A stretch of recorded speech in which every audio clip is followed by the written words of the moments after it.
வெள்ளத்தால் தத்தளிக்கும் சவுதி அரேபியாவில் எடுக்கப்பட்ட காட்சிகள் தான் இவை. 2 மாதங்களுக்கு முன்பு பெரும் வெள்ளத்தை சந்தித்த சவுதி அரேபியா தற்போது மீண்டும் மற்றொரு பேரிடரை சந்தித்துள்ளது.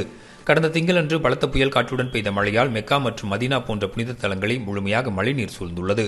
குறிப்பாக கனமழை, வெள்ளம், புழுதி புயல் மற்றும் ஆலங்கட்டி மழை என சவுதி அரேபியாவை வானிலை வாட்டி வதைத்து வருகிறது. இந்த கனமழை வரும் புதன்கிழமை வரை தொடரும் என அந்நாட்டு வானிலை ஆய்வு மையம் எச்சரிக்கை விடுத்துள்ளது.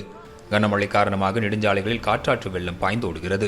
இதில் வாகனங்கள் முழுமையாக நீரில் மூழ்கியுள்ளன. குடியிருப்பு வாசிகள் தங்கள் உடைமைகளை விடுத்து உயிரை காப்பாற்றிக் கொள்ள பாதுகாப்பான இடங்களுக்கு செல்லும் வீடியோக்களும் சமூக வலைதளங்களில் பகிரப்பட்டு வருகின்றன.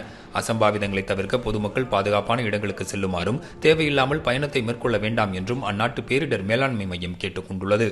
வளர்ந்த நாடாக இருந்த போதிலும் சவுதி அரேபியாவில் வடிகால் அமைப்புகள் முறையாக கட்டமைக்கப்படாததும் காலநிலை மாற்றத்தால் பெய்யும் அதீத மழையும் தான் இந்த நகரங்களில் அடிக்கடி வெள்ளம் ஏற்பட காரணமாக இருப்பதாக இயற்கை ஆர்வலர்கள் கூறுகின்றனர்.